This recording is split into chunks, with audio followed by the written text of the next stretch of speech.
Boa noite, irmãos. Graça e paz, amém? Vamos dar início a um breve debate, perguntas e respostas a respeito das questões sobre angelologia, sobre o início, sobre a primeira queda. Nós vamos abrir já para perguntas. Aqueles que tiverem perguntas no decorrer, pode estar encaminhando para a gente. Assim que você ter a tua pergunta, você anota e traz para a gente, que a gente, como moderador, vai estar passando o pastor Hernandes Santos, para que a gente possa estar iniciando e tirando todas as dúvidas. Amém? Amém. Vamos iniciar a respeito sobre o assunto dos Nefilins. Meu Deus, já chegou com a bomba. Assim. Já veio pergunta pelo WhatsApp do pastor. Nossa Deus. Pastor, Gênesis fala a respeito dos Nefilins. Eu queria que o pastor desse primeiramente, antes da gente entrar propriamente no assunto dos Nefilins, que é algo mais polêmico, né? Eu queria que o pastor explicasse a teoria do gap, do Gênesis 1, para que a gente pudesse ter uma base melhor para poder adentrar nesse assunto. Bom, sobre a teoria do gap, essa é uma teoria, antes da questão, falou para falar antes da questão dos nefilins. Antes da questão, para a gente poder adentrar no assunto com uma base, a gente falar um pouquinho da teoria do gap, né? É difícil falar um pouquinho, mas vamos falar. A ideia da teoria do gap, que é a questão do intervalo, né? Então, inclusive, para quem pergunta o que significa essa marca gap, você já sabe. Gap é a teoria do intervalo, do espaço de tempo. Tecnicamente, existe uma ideia na teologia muito antiga, desde Agostinho de Hipona, e essa ideia ela perdeu um pouco da força, especificamente no Brasil, muito pela teologia pentecostal, que é a ideia em que houve um espaço, um intervalo de tempo entre Gênesis versículo 1 e Gênesis versículo 2. A ideia da teoria do gap é que a Terra foi criada em Gênesis 1 perfeita, sem nenhuma crise, sem nenhum defeito, e ela foi destruída antes de chegar em Gênesis no versículo 2. A partir do Gênesis versículo 2, você não tem uma criação do nada, você tem uma criação do que existe. A palavra bará em Gênesis 1 é criar do nada, mas a palavra a partir do versículo 2 já não é criar do nada, é criar daquilo que já existe. Até o homem não foi criado do nada, o homem foi criado do pó da terra. Então ele foi feito daquilo que já existia. Por isso que a palavra, a partir do verso 2, você não tem mais bará, você tem haja, que na tradução bastante literal do hebraico é ayá, que significa apareça, né? Aí já não é uma criação do nada, é uma criação, mas não uma criação do nada, é uma criação daquilo que existe. Por exemplo, um carro pegou fogo, e agora ele não serve mais para ser carro, mas você quer refazer aquele carro. Você não vai criar ele do nada, você vai criar ele daquilo que existe. Ou seja, ele vai ter que ser refeito, ele vai ter que ser criado, mas já não é do nada. Você vai criar ele daquilo que já existe. Então, tecnicamente, a teoria do gap é assim. Gênesis 1, criou Deus os céus e a terra. Bereshit, bara, ra, Elohim, vet, ra, shamarim. Quando Deus cria os céus e a terra, ponto final. Você vem o versículo 2. E a terra era sem forma e vazia, e o Espírito de Deus pairava sobre a face das águas. Mas tinha trevas. Nós podemos dizer que a criação era perfeita. Era perfeito. Essa é a ideia da teoria do gap. Aí nós temos várias linhas interpretativas. A primeira linha interpretativa, a mais tradicional hoje, diga-se de passagem, da nossa teologia, porque se você pegar livros dos americanos, ainda hoje eu estava lendo Benny Hinn, também li mais 3 teólogos americanos, como John MacArthur e etc., todos eles falam sobre a questão da teoria do gap como sendo uma naturalidade. Nós temos uma herança de teologia pentecostal, então ela é muito conservadora em vários aspectos, especificamente angelologia e queda. Né? Angelologia e queda, então ela é extremamente conservadora. Mas essa linha extremamente conservadora na questão da teologia, ela crê assim, que tudo que Deus fez, céus, terra e anjo e etc., ele fez nos 6 dias. Inclusive os céus e a terra ele fez nos 6 dias. Aí essa teoria, essa teologia, ela realmente é muito comum nos nossos dias. É a da mais natural, que não tem a ideia do gap, do intervalo, do verso 1 ao verso 2. Ok. No que eu creio, eu realmente creio nesse intervalo. Creio nesse intervalo, e nós vamos falar sobre ele, os motivos de crer nesse intervalo. Creio nesse intervalo justamente pelos os fundamentos que sustentam isso. Então, para nós entendermos sobre essa questão do intervalo, primeiro, em João, 1 de João 1, no versículo 5, diz que Deus é luz e nele não existe a mínima sombra de trevas. A Bíblia vai dizer que havia trevas sobre a face do abismo. Agora veja, Deus criou uma coisa que se chama abismo. Mas quando você vai estudar a queda de Lúcifer, ele foi lançado no abismo. Se Deus criou tudo nos 6 dias, para onde Lúcifer foi lançado antes disso? Que você pega em Apocalipse que ele, a terça parte, foram lançados à terra. Então, ou você crê que a queda de Lúcifer se deu depois da criação de Adão, que aí já é uma outra coisa complexa, ou você crê que a queda de Lúcifer se deu antes da criação de Adão e do Éden, que é da terra. Se você crê que a queda de Lúcifer se deu depois da criação de Adão, não se sustenta porque ele já é a serpente enganadora.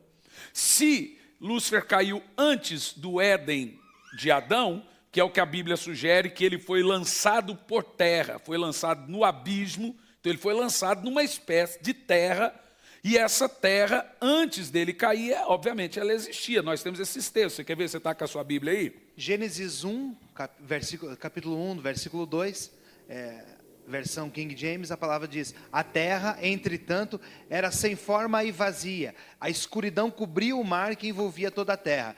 E o Espírito de Deus se movia sobre a face das águas. Agora pega Apocalipse capítulo 12, a partir do versículo 9, cada um de vocês também. Você vai ver o seguinte, que em Apocalipse 12 vai mostrar que Lúcifer foi, junto com os anjos caídos, a terça parte, arremessados à terra. Ele foi excluído, foi mandado embora, foi demitido. Vamos começar a partir do verso 9. Apocalipse 12, versículo 9. Assim, o grande dragão foi excluído para sempre. Ele é a antiga serpente, chamada Diabo, ou Satanás, que tem a capacidade de enganar o mundo inteiro. Ele e seus anjos foram lançados à terra. Ok, pronto. Está claro que Lúcifer e seus anjos foram jogados na terra. Isso foi antes ou depois de Adão? Antes. Se foi depois de Adão, está dentro aí da questão dos 6 dias. Ok, se Deus criou tudo nos 6 dias, qual terra Lúcifer foi jogado? Percebe? Não faz sentido? Então, nós temos aí esse primeiro problema teológico. Se Deus fez tudo nos 6 dias, como que Lúcifer foi lançado em terra? Foi lançado em terra. Qual terra? Não é verdade? Ok.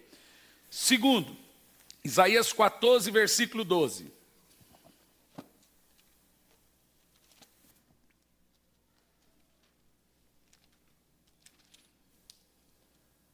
Isaías 14, verso 12. Como foi que caíste dos céus, ó estrela da manhã, filho da alva, da alvorada? Como foste atirado à terra, tu que derrubavas todas as nações? Opa! O que o texto está dizendo? Qual nação que Lúcifer derrubava? A do céu? Mas não é a do céu. Leia aí. Qual nação que ele derrubava?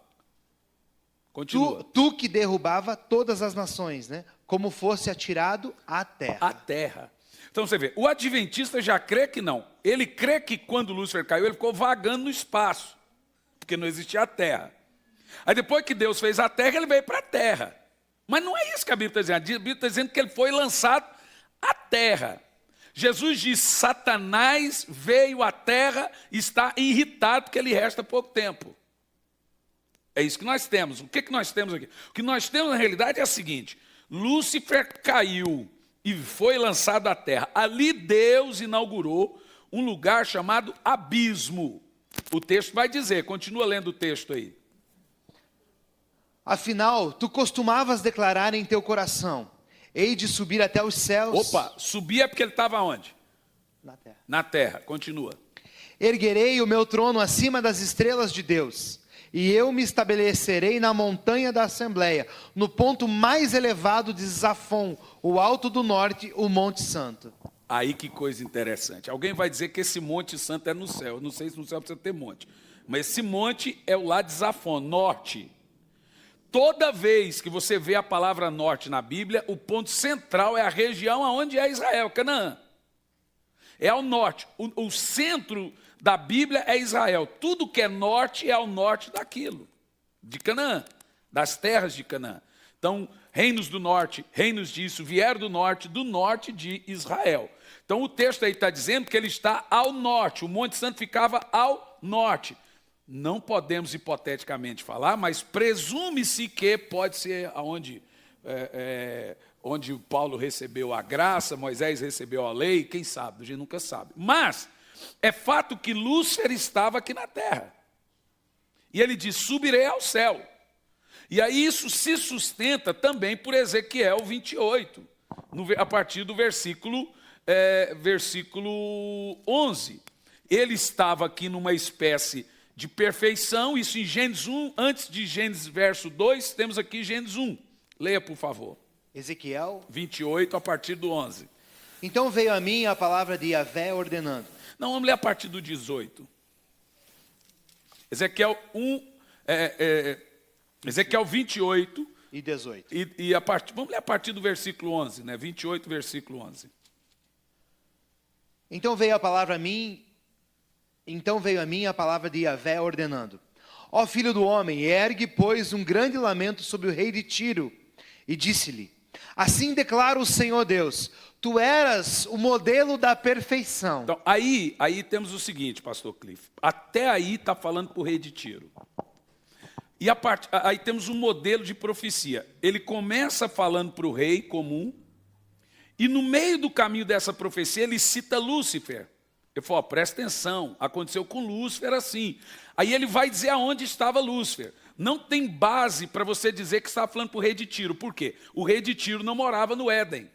O rei de Tiro não era perfeito em todos os seus caminhos. O rei de Tiro não era santo. O rei de Tiro não era querubim ungido. Quer ver? Vamos continuar o texto. Tu eras o modelo da perfeição, repleto de saber e magnífico em beleza. E tiveste no Éden... Opa, aí eu lhe pergunto, o rei de Tiro estava no Éden? Não. Aí alguns teólogos vão dizer, mas isso é alegoria. Deus está sendo irônico. Quanta ironia para dizer que um rei morava no Éden, né? Continua. Lugar da delícia, jardim de Deus, as mais lindas e perfeitas pedras preciosas adornavam a sua pessoa. Está falando de Lúcifer. Sárdio, topázio, diamante, berilo, ônix, jaspe, carbúnculo, esmeraldas e outras. Seus engastes e ornamentos, guarnições e outras joias eram feitos com ouro puro. Desde o dia que fostes criado. Tudo foi preparado para ti no exato dia em que foste criado. Bom, o que nós temos aí? Literalmente você percebe que Lúcifer habitava num Éden. A discussão é se esse Éden era no céu ou se era na terra. É um Éden. Esse Éden é no céu ou se Éden é na terra? Alguns teólogos vão dizer que esse Éden era no céu mesmo. O texto sugere que esse Éden era um Éden mineral, mas o Éden todo era a terra. Era chamado de terra mineral, de pedras afogueadas. E ali ficava o trono de Deus. Percebe? E nesse trono de Deus, Lúcifer convocava as pessoas para a congregação. Ele era o responsável do sacerdócio. Porque o texto realmente sugere que ele se vestia com as pedras sacerdotais. Se você pega essas pedras de Lúcifer e pega as pedras de Arão, são as mesmas, 10 pedras. O que é interessante, que no peitoral de Jesus tinha duas, que não tinha do sumo sacerdote, mas tinha na dele. Essas pedras que tinha em Lúcifer, elas estavam nas vestes do sumo sacerdote. Então Lúcifer era um sacerdote. Ele era o responsável pelo ato cultual, de convocação cultual no Monte Santo de Deus. E nesse lugar era o Éden. Ok? Esse era um chamado de Éden, era onde ele habitava, ele era guardião desse local. Mas vamos prosseguir o texto. Além disto, fosse também ungido como querubim guardião.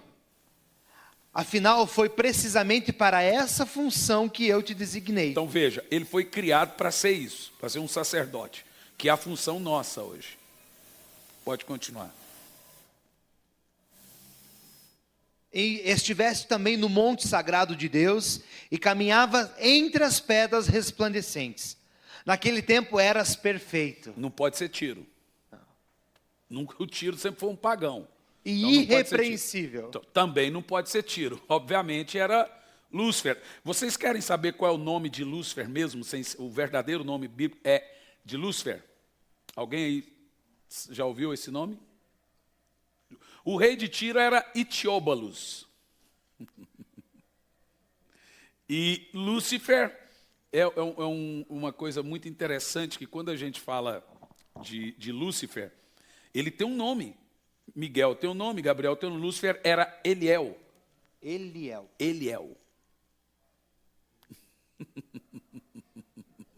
Tem pastores, amigos nossos, com esse nome, né? Mas a parte boa é que ele tinha esse nome quando ele era ungido. É o nome quando era ungido. Eliel. O nome dele era Eliel. É El-Iel. Então, era o nome dele. Esse nome significa perfeição. É o nome dele. Eliel. Vamos prosseguir. Por intermédio dos teus muitos negócios em toda a terra. Então, nós vamos ver aqui, escute bem. Mais uma vez está falando de Lúcifer, por intermédio dos teus negócios em toda a terra. Aí tem a discussão. Se Deus criou tudo nos 6 dias, tudo isso é depois dos 6 dias. Não faz sentido, porque depois da criação, ele já é a serpente, que engana Eva. Então, isso só tem uma resposta, ser antes dos 6 dias, ali no período de intervalo, não no verso 1, depois do verso 1, antes do verso 2. Aí que é chamado de gap, que é o tal do Éden mineral, o tal do jardim perfeito, onde Deus tinha ali, a terra era habitada por esses anjos. Por teus muitos negócios em toda a terra, enchestes teu coração de arrogância e brutalidade e pecastes. Por este motivo eu te lancei, profanado e humilhado, para longe do monte sagrado de Deus. Então veja, aí, está muito claro para nós. Vamos lá. Ó, por esse motivo, qual? Brutalidade e violência. Mas aonde que está essa brutalidade e violência? Isaías já falou, você que guerreava e debilitava e enfraquecia as nações. O que ele fazia? Não sabemos qual era a espécie de comércio que Lúcifer começou a fazer, mas provavelmente alguma coisa concernente ao culto, porque ele era o responsável. Então o comércio de Lúcifer provavelmente foi algo ligado à função dele de sumo sacerdote. Não sei se ele vendia o lugar na cadeira da frente, não sei se ele vendia o óleo de unção, o óleo de serpente, não sei se ele vendia arruda, bênção, não sei o que ele fazia. Ele era o sacerdote, mas o comércio de Lúcifer era algo ligado sua função sacerdotal. Mas tem algo pior do que o comércio, que ele era violento. Não é o que acabamos de ler aí? Por causa do seu comércio e truculência, violência. Arrogância e brutalidade. Olha aí, está claro isso? Por causa disso, Deus destruiu ele? Não. Continua o texto. E pecastes. Pronto. Mas aí Deus matou ele? Falou, não, vou te explodir. Ainda não. Por este motivo eu te lancei, profanado e humilhado. Ou seja, ele foi mandado embora da igreja. do monte, Ele do foi monte excluído. sagrado de Deus. O que é o seguinte, que nós vamos entender sobre rebelião é o seguinte, quando houve rebelião, Deus não chamou Lúcifer para um papo. Deus falou, não acabou para você. Entendeu? A rebelião, gente, é uma feitiçaria tão terrível que não se resolve conversando. Não tem como. Porque o rebelde, ele está enfeitiçado com as suas razões. Toda rebelião tem uma causa nobre. Por isso que, inclusive, agora, em toda essa crise que nós tivemos no Brasil, que eu não sou contra a questão dos caminhoneiros, eu sugeri que manifeste, mas sem desobediência civil e rebeldia. Porque quando Deus falou para Faraó, Deus falou, deixai o meu povo. Deus não tinha pedir permissão, mas Deus falou, diga Faraó, deixar. Rapaz, Deus podia tirar o povo do jeito que ele esperou que Faraó deixasse. Que era Faraó? Pior do que o Temer. Pior do que o Hitler. Mas Deus esperou que ele deixasse. Deus foi pressionando ele, talvez até parecido com agora, pressionando até ele libertar o povo, porque Deus não admite desobediência civil. Lúcifer fez desobediência civil. Lúcifer foi rebelde. Então, assim, é ruim? É ruim. Mas nós não podemos desrespeitar a autoridade no sentido, se o presidente falar, voltem a trabalhar, você tem que voltar a trabalhar. Passou disso, é rebelião. Se o presidente falar, isso é crime, passa a ser crime. Deu o decreto, não importa se está certo ou errado, Deus é nosso juiz. A igreja não se envolve. Aí um rapaz me escreveu, mas Martin Luther King não fez desobediência civil? Eu falei assim, mas onde é que você leu que Martin Luther King foi contra o presidente? Ele foi contra a Ku Klux Klan. Martin Luther King foi contra o movimento que matava negros. E por isso ele morreu. Em nenhum momento eu vi na história desobediência civil de Martin Luther King. Aí um outro irmão falou, não, pastor, mas aí o povo de Roma, os cristãos, fizeram desobediência civil com o cristianismo. Deus falou, se você tiver que morrer, morra como ovelha. Não é morrendo, tacando fogo e matando gente como um cristão. Não, está proibindo a Bíblia, então vou para a guerra. Não é bíblico. A Bíblia fala, tu quer servir a Deus? Então sofra, perca a cabeça. Um exemplo clássico nós vimos na história de Paulo, referido agora no filme, né, quando tentaram o libertar fazer uma da desobediência cadeia, civil. ele disse que não, volte, porque não é essa forma que nós iremos... E nós encontramos isso na base bíblica. Hebreus diz que recusavam seu livramento, porque contemplavam o galardão. Aquela história de Paulo está escrita em Hebreus. Homens que a terra não era digno, que recusavam ser livres, porque contemplavam o galardão. Porque a liberdade que aqueles cristãos estavam promovendo era na espada. Judas quis fazer desobediência civil à espada. O que Jesus falou? Não, meu reino não é desse mundo. Está ruim, irmão? Está ruim, mas vai piorar ainda, até Jesus voltar. Bom, Lúcifer foi um camarada que se rebelou contra o sistema. Ok? Primeiro Deus manda Lúcifer embora do monte, não destruiu ele. E nesse período, de acordo com a ideia do gap, Lúcifer ficou vagando pela terra, como o próprio texto de Ezequiel e Isaías sugere, provocando uma espécie de rebelião entre anjos. Ok? Uma espécie de rebelião entre anjos. E depois que ele provoca essa espécie de rebelião entre anjos, esses anjos de Lúcifer, que ainda eram anjos, junto com os anjos de Deus, começa a fazer guerra. A Bíblia diz que as nações se embraveceram, os reinos se moveram, Deus levantou a voz e a terra se derreteu. Então Deus chama Lúcifer e os anjos no céu, ok? Aí nós vamos ver isso em Isaías 14. O que Deus faz? Isaías 14, versículo 12. Como foi que caíste dos céus, ó estrela da manhã? Porque aí Deus chama Lúcifer e os anjos. Filho da alva, da alvorada, como foste atirado à terra, tu que derrubava todas as nações?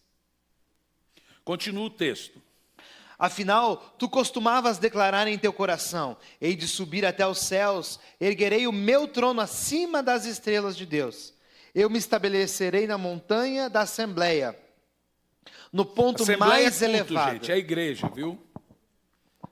No ponto mais elevado, Safon, o alto do norte e o Monte Santo. Pode continuar o texto, vai dizer onde ele caiu. Subirei mais alto que as mais altas nuvens, tornar-me-ei semelhante ao Altíssimo. Contudo, às profundezas do Seol, da morte, foste precipitado. Ao mais profundo. Lançado foste no profundo do abismo. Pronto, por isso que tinha trevas no abismo. Aí agora nós vamos ligar uma coisa a outra.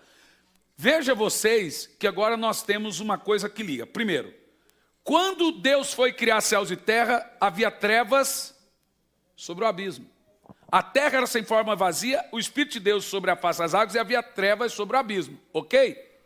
As trevas que estavam sobre o abismo, é porque Lúcifer foi lançado lá. Ok, e a prova disso, a Bíblia toda retrata lá, Marcos 5, os demônios, não nos mande para o abismo, nos deixe ficar nos porcos. O abismo, o apóstolo Pedro chama de tártaro, é prisão. Deus construiu ali, que aí se tornou o inferno, justamente para habitar Lúcifer, Satanás no caso, e seus anjos, a terça parte dos anjos, ok? E aquilo passou a ser a morada deles. O que é interessante nós entendermos é o seguinte, que nos 6 dias da criação, você vê que a terra está sobre a superfície e embaixo da superfície. Provavelmente Deus fez como no dilúvio, ele abriu as portas, saiu água de baixo e água de cima. Foi isso que aconteceu no dilúvio. A terra no dilúvio não se encheu só por água de cima, se encheu também pelas enchentes de baixo. Que isso também acontece quando tem uma grande chuva, vem água de baixo, água de cima, porque as enchentes transbordam. E o que você vê na criação? Você não vê montanhas, você não vê terra. Por isso que quando Deus vai falar de terra seca, ele diz que apareça a porção seca, porque está lá. Percebe? A porção seca está lá. E o que Deus falou? Que apareça agora a porção seca. Pastor Elisandra vai lá, que eu acho que é alguns irmãos do Rio que vieram, por favor. Essa porção seca, ela estava lá. Deus não criou a terra ali. Ela existia embaixo da água. Ok. Deus criou tudo, ok? Então por que Deus não disse, haja água? Percebe? Por que Deus não disse, haja montanha, haja terra? Não, ele disse, haja separação entre água e terra, porque estava lá. O que Deus vem fazendo nos 6 dias, tem coisa, e muita coisa ele criou nos 6 dias. Mas, por exemplo, ele não criou os animais nos 6 dias. Percebe? A terra foi produzindo. Você pega no texto, e produz a terra. Deus não criou a árvore. Quando apareceu a porção seca e a terra começou a se produzir, ela naturalmente foi sendo restaurada e produzindo. Então, muita coisa Deus criou nos 6 dias e muita coisa a própria terra foi dando o seu fruto. Então, vamos lá. Podemos dizer que a luz trouxe a vida. Mas aí que tem uma outra questão. Por exemplo, em Gênesis 1, Deus diz, haja luz. Mas só no verso 4 aparecem os luminares. É uma boa pergunta. Quem é a luz da vida? Então, mas aí que está. A ciência já comprova que a Terra tem a sua própria luz. Se acabar a energia em tudo na Terra, a Terra tem um brilho natural. Aquela luz é a luz natural da Terra. A luz dos luminares vem no 4º dia. Obviamente, o que você precisa entender, se Deus cria tudo antes do 4º dia sem o sol, nós temos ali uma era terciária, glacial, de menos 300 graus. Nada sobrevive nisso, sem o sol. Percebe o que eu estou dizendo? Então, nós temos literalmente, antes dessa criação, toda uma era terciária, glacial, sem o sol. E o que eu creio, que quando Deus foi fazendo aparecer todas as coisas, foi derretendo o gelo. As águas foram baixando, quando baixando no dilúvio, Deus foi pondo as águas no seu lugar, e aí diz a Bíblia que apareceu a parte seca. Deus não criou a parte seca, ela apareceu. E aí ele diz, agora separa a parte seca da parte da água. Percebeu? Está claro. Então está claro, está muito claro. Mas antes disso você tem, essa é a ideia do gap, que a terra ficou bilhões, e não é só ali que vem a restauração. Quando você percebe que Jesus morreu e ele subiu no céu e ele santificou também o céu. Porque a guerra feroz mesmo foi no céu. Né? Nós temos em Apocalipse capítulo 12. Vamos ler, por favor, a partir... Apocalipse capítulo 12, vamos pegar a partir do versículo 1, que houve guerra no céu. Vamos pegar a partir do versículo 3, por favor. De repente, apareceu um outro sinal no céu. Um poderoso dragão vermelho com 7 cabeças e 10 chifres, possuindo sobre as cabeças 7 coroas. Sua cauda arrastou consigo 1/3 parte das estrelas dos céus, as quais arremessou sobre a terra. O dragão posicionou-se diante da mulher que estava para dar à luz. Pega o verso 7, que aí a gente vai ganhar tempo. Houve então uma guerra nos céus. Miguel e seu exército de anjos lutaram contra o dragão, ao que o dragão com seus anjos revidaram. Ok. Aí o teólogo vai dizer assim, ó. Até antes de eu chegar aqui, o Emerson falou se eu escrevi esse livro que está lançando cronologicamente. Porque o Apocalipse ele não é cronológico. Então você vê que ele está falando aqui de uma coisa futura, mas ele menciona a queda também. É isso que você precisa entender na profecia. Você, por exemplo, na profecia de Ezequiel, ele fala de Tiro, no meio ele muda para Lúcifer. Porque esse era um padrão. Ao mesmo tempo que Deus abre para o profeta, ele confunde para os outros. Esse é o sentido da parábola. Para que aquele que pensa que é sábio não entenda nada. Deus faz isso porque ele revela para os profetas. Então a ideia de Deus é confundir mesmo. É isso que as pessoas não entendem. Por que é difícil? Porque a ideia é confundir, porque ele revela para aqueles que têm a revelação dele. Quem não tem vai ficar confuso sempre mesmo. Então, o que você vê? Essa guerra houve no céu. Guerra feroz. Guerra feroz. Miguel e os anjos do Senhor lutaram contra Satanás e aqueles outros. E venceu. Por isso que Jesus santificou também aquele ambiente depois que ele morreu. Né? Ele santificou aquele ambiente. Porque houve a guerra no céu, uma profanação. Mas também houve a guerra na terra. Da criação, a gente pode afirmar, qual é o termo do Gênesis 1:1? Gap. Não. Intervalo. Da criação, perdão? Bará. Bará significa? Criar do nada. Do nada. Criar do nada. Então, Deus, em Gênesis 1:1, Deus criou o mundo do nada. Amém? Isso. Então, do nada. A matéria-prima de Deus em Gênesis 1, criou Deus os céus e a terra.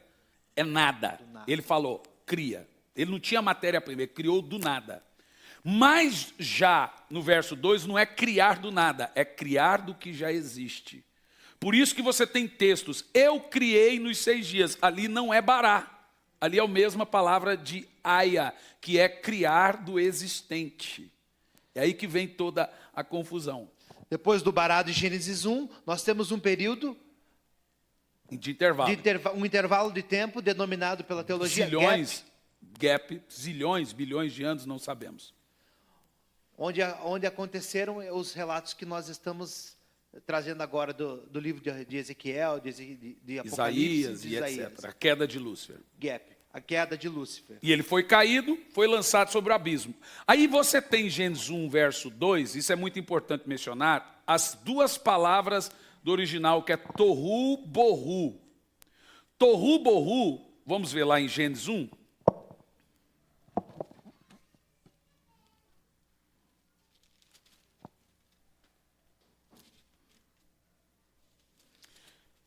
Entretanto, a terra estava sem forma e vazia. Bom, quando nós pegamos o grosso da palavra aqui, realmente, o original da palavra, diz assim, ó, a terra, porém, estava. A palavra estava aqui é aya, do hebraico, que significa passou a ser, veio a ser. A palavra forma aqui é tohu, que significa devastada. A palavra vazia aqui é bohu. Então nós temos 3 palavras aqui em Gênesis 1, verso 2. A terra veio a ser devastada e vazia. É isso que temos no texto. Por quê? pastor Cliff, veja o seguinte: ou é isso, ou a queda de Lúcifer se deu depois da criação. Se a queda de Lúcifer se deu antes da criação, e é por isso que temos ali o abismo, e trevas sobre o abismo, então aí nós temos literalmente a sustentação do intervalo. Aí, realmente, você vê mais uma vez a ciência confirmando a Bíblia. Porque no carbono 14, a Terra tem bilhões de anos. Na ideia bíblica, ela tem milhões, 6.000, né? 6.000 anos é a idade do homem. É isso? 6.000 anos. No carbono 14, milhões. Aí, mais uma vez, a ciência confirma as Escrituras. Porque a ciência, ela nunca bate de frente com a Bíblia. Ela vai, mas daqui um pouco ela dá o braço a torcer. É o que estamos vendo sempre. Você vê, os geólogos acharam a Arca de Noé e etc, etc. Ela vai, mas ela confirma. Então é isso que nós vemos. A Terra, ela tem zilhões de anos talvez, mas ela foi restaurada a partir do versículo 2. O que nós precisamos ver, eu gostaria de ler para vocês um pouco sobre... Isso é muito importante, como funcionou a criação. Não sei se vocês querem saber como funcionou os 6 dias, isso é muito importante. Ok? Os 6 dias da criação, já que temos a teoria do gap e etc., então como que Deus fez nos 6 dias da restauração? Imagine então que agora Deus vem e faz a terra ser restaurada. Eu vou ler um pouco... do meu livro aqui, para vocês entenderem um pouco sobre a questão dos 6 dias da criação. Ok? Posso ler? Então eu escrevi assim, temos a informação do significado da palavra criou, que é bará, que significa criou do nada. Ou seja, no verso 1, Deus criou tudo do nada. Bará. Né? Mas após tudo ser criado do nada, ele passa a criar, no verso 2, do que existe. É o carro que pegou fogo, mas você quer ainda fazer alguma coisa daquele carro. Ele já existe, a forma está lá. Então você pega ele e refaz aquilo, mas tem que fazer tudo de novo. É assim que foi a criação. Então o processo assim... Aí é Aia, apareça. O processo é assim, ó. Nem o homem foi criado do nada. Deus fez o homem do quê? E o pó da terra foi criado do quê? Do nada. Perceberam? O homem foi feito da terra e a terra foi feita do bará, do nada. É aí que você consegue entender. Não é fácil entender isso. Tem que ser perspicaz. Não é fácil. A minha corretora do livro, que são 2, ela parou o livro hoje. Falou, pastor, pelo amor de Deus, pastor, minha cabeça está fritando. Falei, só corrige. Não, é que ela chegou na parte do satanismo, ela falou, pastor, eu tenho que parar hoje, que é muito pesado. Eu estou com dor de cabeça. Eu imagino. Eu imagino que a hora que pega aquela parte do satanismo e etc., nefilins, aquilo é muito pesado. Mas o texto vem aqui, ó. Vamos analisar agora, período por período dos 6 dias da criação. Essa aula nós não tivemos. Vamos analisar. Imagina então, período por período dos 6 dias da criação. Ou podemos chamar de restauração ou recriação. Ainda assim é criação. O carro está queimado, mas ele não tem motor, ele não tem banco, ele não tem mais roda, mas tem um carro. Essa era a terra, derretida, um carro queimado. O que Deus faz? Ele cria da matéria-prima. Por isso que tem muita coisa que ele realmente cria nos 6 dias, que está ali a criar, fez. E tem coisa que ele aparece, faz aparecer. Então imagina que o carro é a terra. E está derretido, devastado. Daquele carro, Deus vai restaurando o carro. Vai fazer o banco, vai fazer o pneu, vai pôr o motor, vai pintar e etc. E etc. Ok? Então é impossível, gente, nós sabermos por quanto tempo permaneceu esse tempo. Eu coloquei uma coisa aqui muito importante, que é assim, ó. Após nós entendermos que a terra é restaurada, como nós mostramos a aplicação dos 6 dias? Vamos analisar isso aqui agora, preste bastante atenção. período por período da criação dos 6 dias. Isso é muito importante para a gente entender. Período após período. É notório você entender que o céu, entender que do céu nós vemos claramente a obra de Deus no segundo dia. No primeiro dia, o que é que Deus fez? Leia aí para mim, pastor Cliff. Disse Deus, haja luz e houve luz. Essa luz não é a luz do quarto dia, porque só no quarto dia vem os luminares. Então, que luz é essa? Luz da própria terra. Que luz é essa? É a luz da própria terra, é o brilho natural da própria terra. Viu Deus que a luz era boa e separou a luz das trevas. Então, vamos lá. O que nós entendemos aí? Provavelmente, as ondas do mar indicam as águas em cima do firmamento. É isso que nós vemos aí no texto. E as constelações indicam a inversão da ação anterior de Deus ao selar as estrelas. A treva da terra ter pegado fogo, ela escondeu as estrelas, escondeu o brilho. Quando Deus diz haja luz, você aparece já o brilho natural da terra. As águas do mar estão em cima do firmamento, ou seja, não vemos então a parte seca, mas ela está lá. Em nenhuma parte dos 6 dias você vê Deus fazendo, haja parte seca, criou. Não, ele criou isso no Gênesis 1. Isso que é importante a gente entender. Aí depois que as águas baixam, naturalmente a parte seca aparece e passa a existir o quê? Uma separação entre onde nós estamos pisando aqui agora, terra firme, parte seca, e água.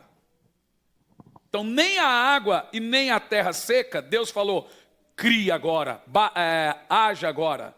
Percebe? Você não vê isso. Você vê homem, você vê isso, vê aquilo outro. Mas a água está lá no verso. E a parte seca passa a aparecer e ele faz separação. As outras coisas ele cria. As outras coisas ele recria. Ok? Vamos continuar a ler o texto. Chamou Deus a luz dia e as trevas chamou noite. Houve então a tarde e a manhã o primeiro dia. Pronto. Agora preste atenção nisso, gente. O que nós entendemos aqui é o seguinte. É muito importante supor que o que nós temos aqui é uma era que eu chamo de era período glacial. Havia no mínimo de 300 a 400 graus abaixo de zero na Terra nesse período. Alguém me perguntou, será que seria a era do gelo? É possível. A era terciária, glaciária? Pode ser. Por que não? Mas é aí que nós temos. Se não temos o sol e tal, tudo escondido, então nós temos uma sensação de frio absurdo, de muito abaixo de zero. Então, o que nós devemos entender? Devemos supor que, então, o gelo partiu e foi pelo desenvolvimento do calor. Aí você começa a entender como Deus vem refazendo as coisas. Desse modo, o globo inteiro foi coberto com a água, sua superfície estava sendo preparada por Deus, sendo coberta pelo Espírito Santo. É o que nós acabamos de ler aqui. Olha, você vê como que uma coisa vai... Deus estava preparando. Por que o Espírito Santo nunca saiu da terra? Você sabe o que me admira? O Espírito Santo nunca saiu da terra. Mesmo quando você não estava aqui, o Espírito Santo estava na terra. Ok? O Espírito de Deus estava aqui. Esse é o ambiente dele. Aquele culto que o próprio Lúcifer dirigia era um culto dirigido pelo poder do Espírito Santo. Esse é o lugar dele. É isso que é maravilhoso. E Deus, ainda a terra em toda aquela situação, ele preparava a terra com o seu Espírito. E foi, aí ouviu a voz de Deus, haja luz. Então, temos aí, e o que aconteceu? Viu Deus que a luz era boa e separou a luz das trevas. Separou a luz das trevas. Essa treva é a treva que cobriu o abismo. Continuou ali o abismo sob trevas, ok? Mas ele agora separou. Tudo estava sob trevas. Eu não acredito que aonde o Espírito Santo pairava tinha trevas. O texto sugere isso. Havia trevas no lugar e o Espírito Santo no outro lugar. Não é verdade que o texto sugere? Eu acho isso muito interessante. Agora, vamos ver aqui Salmos 104, versos 5 e 9, gente. Presta atenção nisso. As perguntas vão ser boas. Salmo 104, 5 e 9. Pode ir. Qual dele? Salmos, pode ler. Criaste a terra. O dele ali, ó. Pode ligar, pastor Clipe. Pode falar agora. Criaste a terra, assentando-a sobre base firme, para que seja para sempre indestrutível.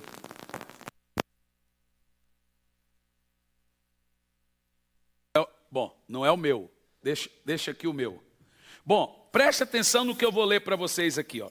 No segundo dia, nós vamos ver a ordem de Deus saindo e as águas começando a se movimentar. Preste atenção. Logo o firmamento ou a atmosfera que respiramos foram formados. E as águas que provavelmente estavam por cima da terra foram levantadas e separadas daqueles que estavam sobre a terra. Presta atenção. Em 24 horas o firmamento foi completado. Então a voz do Senhor foi ouvida. Obedecendo à voz de Deus, houve-se um barulho nas ondas, enquanto se dirigiam rapidamente da terra seca para os receptáculos que lhe haviam sido preparados e revelados. E aí revelam-se as montanhas e vales. Tudo estava lá. Deus não disse, haja montanha, haja vale, estava tudo lá, mas as águas cobriam.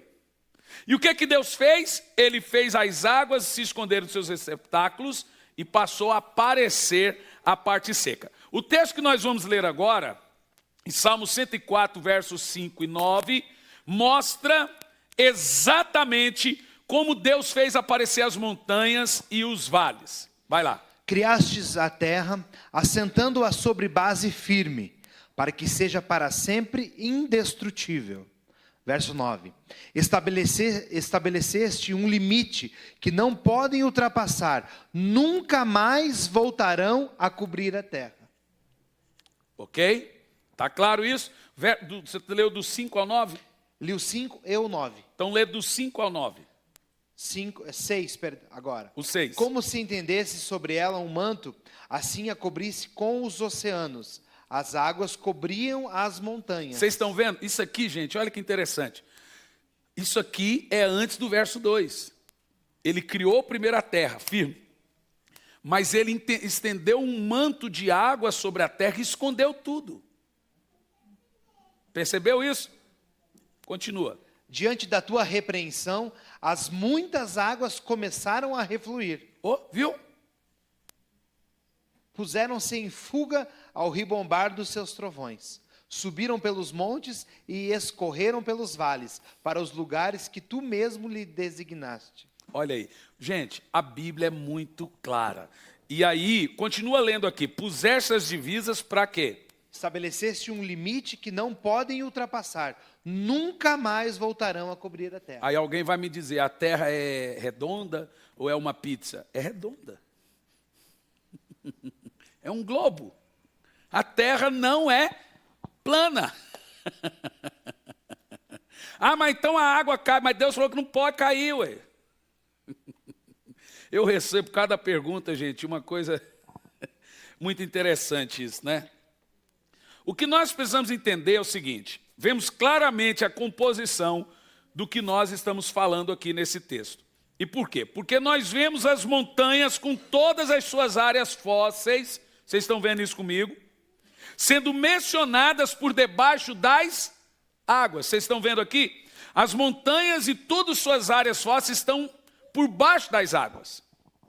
E o salmista menciona que então essas montanhas, elas passam a aparecer, por quê? Porque Deus faz as águas baixarem, como ele fez no dilúvio. Isso não vai acontecer mais por causa do arco-íris. Deus diz, não vai acontecer mais. Agora vai acontecer com fogo. Espero que não banhe a terra com fogo igual banhou com água. Quer dizer, espero, não estou nem aí, não vou estar aqui. Graças a Deus. Mas entendemos que não vai acontecer mais, que Deus disse que isso não iria acontecer mais. Literalmente o que nós temos aqui é uma espécie de dilúvio, ok? É uma espécie de dilúvio. Aí temos a questão dos luminares, no verso 11 de Gênesis. Porque a terra aqui, irmãos, presta atenção, ela foi se refazendo naturalmente, escutem isso. Após a porção seca aparecer, que é a terra, seria natural, agora veja, que no terceiro dia a terra passasse a produzir seus frutos naturalmente. Por isso que a palavra que nós temos no terceiro dia por Deus é produza a terra. Por quê? Porque a água baixou, apareceu a porção seca e Deus diz, produza a terra. Aí é um processo natural. Então a terra produziu manga, produziu árvore, produziu tudo de uma maneira natural. Alguém fala, mas isso em um dia para Deus como 1 ano, 1 ano como no dia, ele não sabe, é período. A gente não pode entender que foi, é o período, é o tempo. Pode ser que o primeiro dia da criação durou 24 horas realmente, o segundo pode ser que durou sei lá quantos. O tempo de Deus é cumprimento de um período, o nome disso é dispensação, não é de dia contado como nós, o tempo de Deus não é um tempo contado, é um tempo para cumprir uma tarefa, aquilo é chamado de tempo. Então pode ser 1000 anos, pode ser por exemplo, a dispensação da lei, 1400 anos, dispensação da graça já passou de 2000, dispensação da fé, 430, percebe? Não é o tempo, é o período, milênio, 1000 anos, é o período. Veja aí no versículo 11, aí nós já vamos para os nefilins. Temos uma pergunta antes só, pastor. E determinou que a terra seja coberta com todo tipo de vegetação, plantas que deem sementes e árvores, cujos frutos produzam sementes conforme suas próprias espécies. Deus criou as plantas. Deus criou a terra, gente. E a terra criou tudo o resto. O que Deus diz? Produza, produza, produza, produza. O Bará é criado nada. Do resto Deus fez do que já existia. Percebe? O que Deus fala? Leia de novo o verso 11. E determinou que a terra seja coberta com todo tipo de vegetação. Quem criou as plantas? A terra. Quem criou a terra? Deus. Deus. Quem criou a terra? Deus. E o homem foi criado do pó da terra. Então o Bará é criado nada. O Aia é criar do que já existe. Está claro isso para todo mundo? Para que não resta realmente dúvida. Antes da gente passar, com base em Isaías, capítulo 14, no verso 12, quando a palavra diz que, como caísse dos céus a estrela da manhã, filho da alva, da alvorada, como fosse tirado a terra, tu que derrubavas todas as nações. Explica para a gente um pouco, pastor, quando a palavra afirma sobre Lúcifer, né, que ele abalava ou derrubava todas as nações. É um modelo de criação pré-adâmica de anjos aqui na terra, eram os anjos. E isso sempre foi chamado, o termo nação, cidades, povos, é um termo bíblico.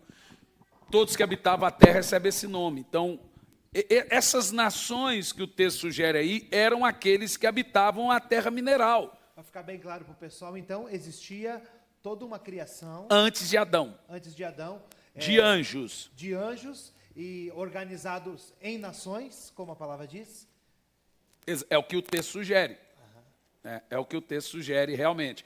Todos os judeus convertidos, judeus messiânicos, você tem aí Fileus, você tem aí todos os historiadores, você tem Flávio Josto, todos eles creem e sempre creram nisso. Se os judeus, todos os judeus historiadores creem nisso, sugere que a igreja primitiva também cria. Passou-se a aderir, a partir dos 1000 anos de trevas, um modelo de teologia conservador. Por isso que tira-se a ideia que anjo, aquela ideia dos anjos lá que nós vamos falar daqui um pouco. Ok. Bom, vamos a partir de Gênesis 4, 17. Podemos ir para lá? Você quer ir para onde? Para os nefilins? Gênesis 6. Bom, a ideia dos nefilins é a mais complexa da Bíblia. Porque aqui nós temos uma segunda apostasia de anjos. Você tem a primeira, que é a rebelião da terça parte, e segundo, o que sugere o texto. Mas vamos lá, vamos analisar isso de uma maneira bem cética. De uma maneira bem cética mesmo. Vamos pensar em todas as possibilidades teológicas. E aí eu estou sujeito às suas perguntas. Vamos lá, Gênesis 1, do 1 ao 4. Gênesis 1. Gênesis 6, né? Gênesis 6, do 1 ao 4. Então, quando Mas a antes humanidade... disso, pastor Cliff, dentro da teoria do gap, alguém quer vir aqui fazer uma pergunta? Alguém quer fazer uma pergunta dentro do que já falamos, que nós já vamos partir para outro tema. Sobre os 6 dias da criação, etc. Se você quiser, venha e faça a pergunta. Venha no microfone e faça a pergunta. Sobre Sua dúvida pode sanar de outro também, né?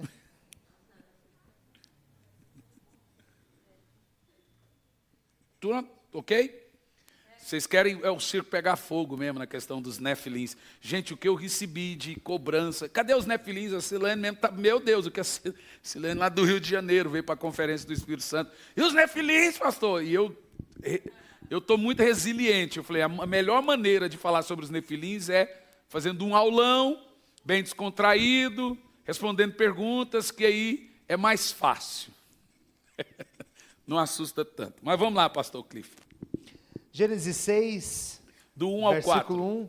Então, quando a humanidade começou a se multiplicar sobre a face da terra, e nasceram muitas mulheres, os filhos de Deus viram que as filhas dos homens eram atraentes, e escolheram para si aquelas que lhes agradaram os olhos.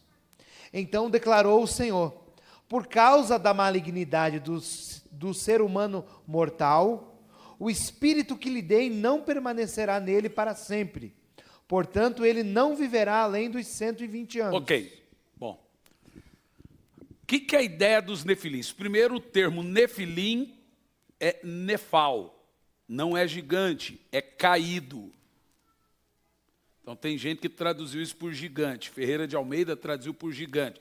A palavra é caído, nefal, caído, ok? Nefal, caído. A ideia que você tem aí, você tem basicamente 2 linhas interpretativas. Sobre a questão, primeiro que você tem o texto aí. Foi um dia que as mulheres eram lindas, maravilhosas, e os filhos de Deus viram essas mulheres, e o termo diz, entraram nelas, fizeram sexo com elas, tomaram para si esposas. A discussão é, esses filhos de Deus são homens ou são anjos? Você tem a linha conservadora que sugere que esses filhos de Deus são descendentes de Sete. Então aí essa linha separa os filhos de Caim de Sete. Os de Caim seriam chamados de filhos dos homens. Os de Sete seriam chamados de filhos de Deus, porque Sete era temente a Deus. Assim como hoje. É claro que aquele que é nascido de Deus é chamado de filho de Deus. Obviamente. A Bíblia também separa o filho de Deus, que é nascido de Deus, do filho do mundo. Óbvio. Mas a questão não é o termo filho de Deus. A questão é que a mistura de filho de Deus com filhos dos homens gerou hibridade, deu alteração genética. Gerou o quê? Homens, o texto sugere, poderosos e enormes. Tem termo que sugere poderoso. Alguns teólogos defendem que esse termo poderoso é poder místico mesmo. Daí surge a ideia medieval dos primórdios que criam que esses eram seres vivos, que eram adorados como deuses e tinham poderes místicos. Daí que surge a crença mitológica grega, babilônica e tantos outros, que eram, o termo diz, homens poderosos naquela época. Então, esses que creem que os filhos de Deus eram os filhos de Sete e os filhos dos homens eram de Caim, sugerem que por causa dessa mistura, Deus mandou o dilúvio. Então está demorando hoje. Então deveria mandar mais do que o dilúvio hoje, né? Porque a mistura hoje é muito maior, né? Mas aí tem a outra linha, que essa já é um pouco... Essa é mais comum do que desde a teoria do gap. Os grandes teólogos realmente não creem nessa ideia de filho de Sete. Isso aí você pode ter certeza.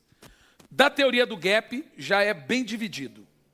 Já dos nefilins, a maioria não tem dúvida, porque não se sustenta a ideia de que os filhos de Deus aí sejam os filhos de Sete, porque não tem base bíblica. A única base bíblica que se encontra é o termo filho de Deus. Acabou.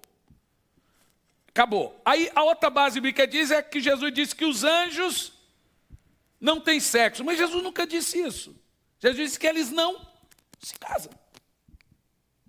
E qual é a resposta que nós temos? Primeiro vamos saber quem são esses filhos de Deus em Gênesis 6. Temos base bíblica para provar que é anjo.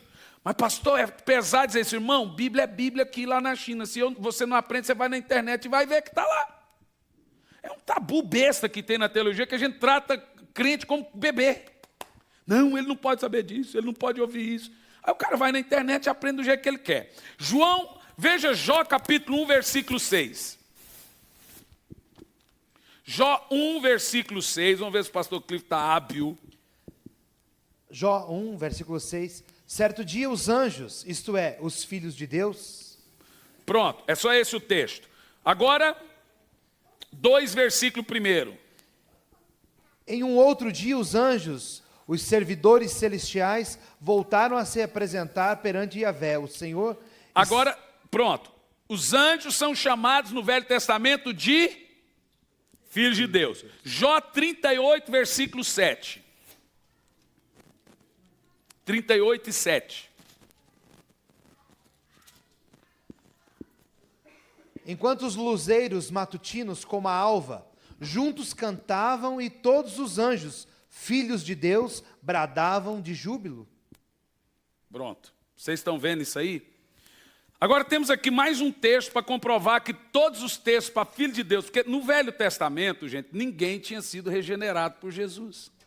O termo filho de Deus para homens é mais naturalmente reconhecido a partir da nova aliança.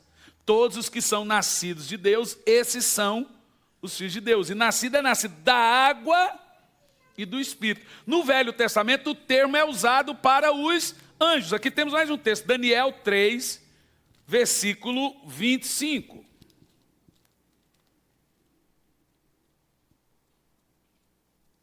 Quando não acha, chama, viu? Daniel. 3. Se você não achar, você já ouviu uma piada, o cara foi falar, irmão, abre a Bíblia em Deutero, abre em 1 Samuel mesmo. Lucas. Se você não achar Daniel, abre em Samuel. Daniel 3? 3, versículo 25. Tá igual a piada do cara de... o ônibus, o caminhão sai de oracária, não sei falar essa palavra. Como é que eu vou abastecer minha bicicleta? Não sei se é pior o orocário ou a bicicleta. Vamos ler, Daniel 3 e 25. Então o rei exclamou, viu que eu chamei o Daniel, ele apareceu, né? Na hora. Pois então vede isto, há 4 homens desarmados lá dentro e nada sofrem, estão ilesos, e o 4º homem é parecido com o Filho do Deus. Você vê?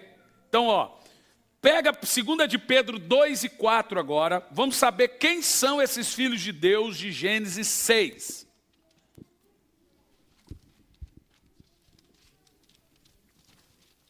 Chama Pedro. Da Pedro não adianta chamar.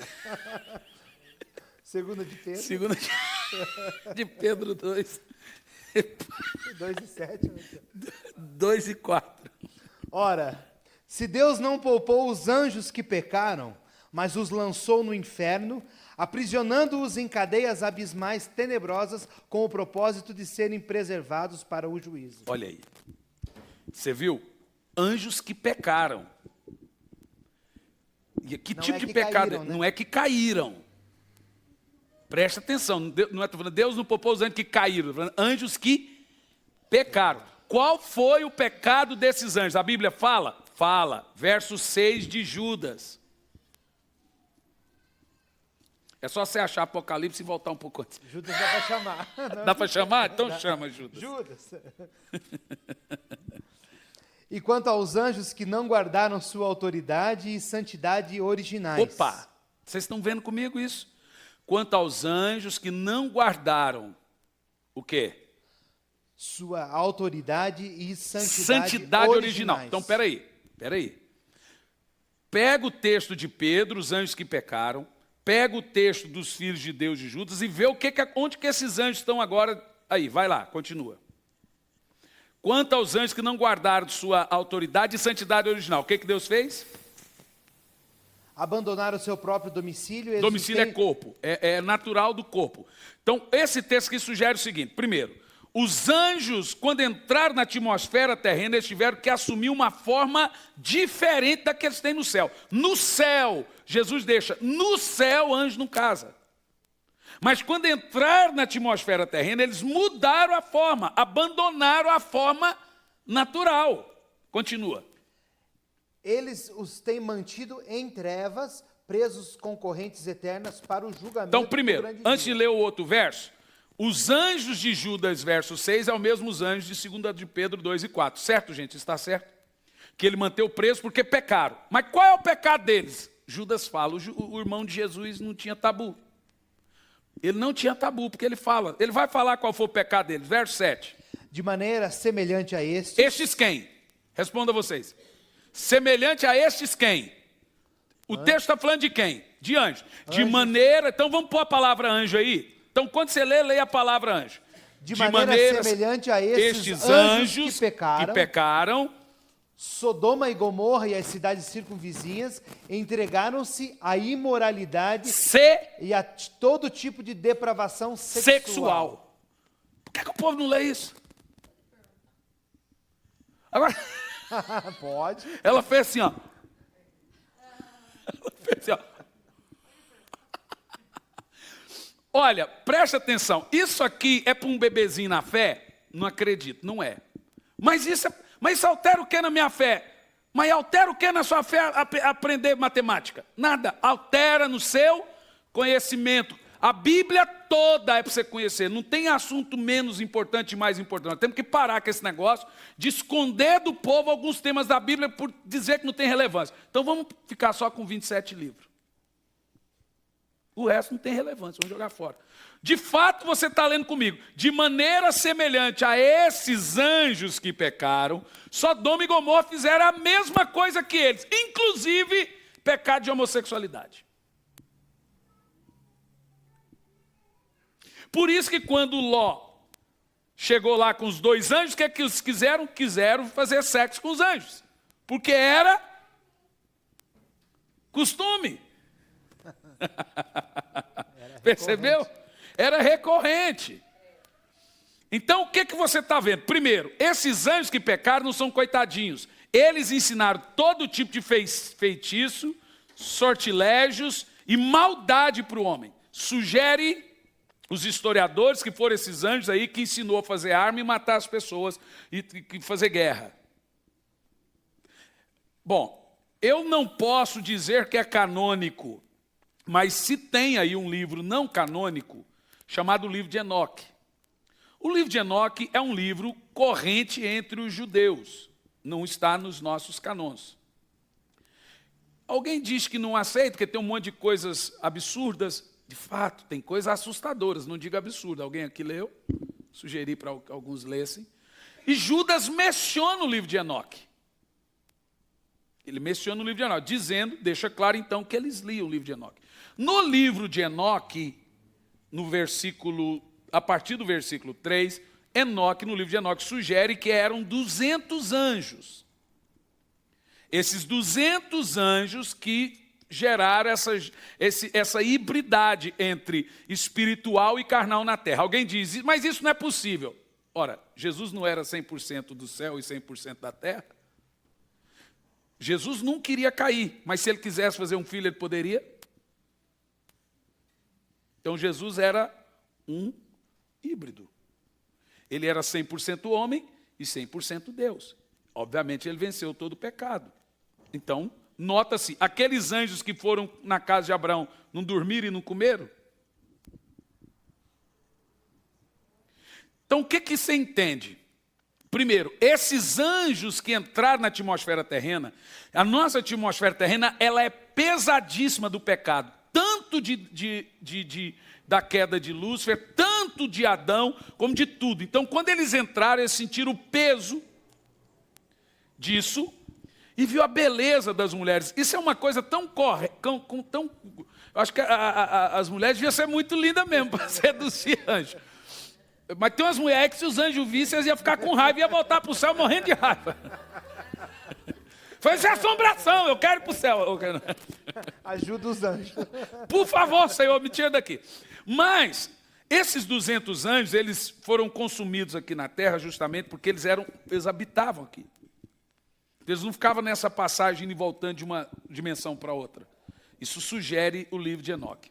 Não estou dizendo, gente, que isso é doutrina. Eu estou dizendo que é para ensino acadêmico. Nenhum pregador em sã consciência sobe no altar para pregar um negócio desse. É irresponsabilidade. Isso é para meios acadêmicos, ok? Isso nunca eu vou subir numa igreja, pregar numa igreja um negócio desse. Isso é acadêmico.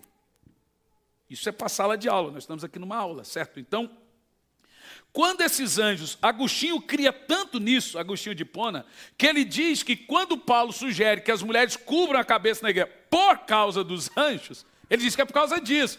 Eu não participo desse pensamento, mas Agostinho cria que as mulheres num culto não podem mostrar beleza, porque senão seduz os anjos. Mas você vê que Paulo fala isso, gente. Ninguém tem a explicação, porque Paulo fala, as mulheres mantenham-se com a cabeça coberta por causa dos anjos. Se Paulo cria nisso na época, nós não vamos saber. Não, mas eu não acredito nisso.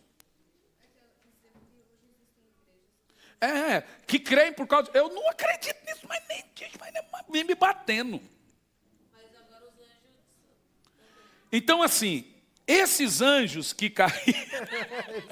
Preocupação da Sara é o coitadinho dos anjos.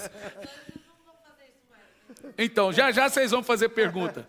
As mulheres de Corinto eram as mais bonitas, eu acho, porque Paulo mandou só elas descobrir. É porque os anjos não veio na nossa igreja, aí... Aqui ia ver mulher bonita de verdade aqui, né, pastor Cliff? Tem uma mulher linda aqui ia ver, né? A minha eu ia esconder, assim, ia pôr um véu nela, assim, esconder ele. A resto podia ver à vontade, a minha eu ia esconder. A minha não, também ia esconder.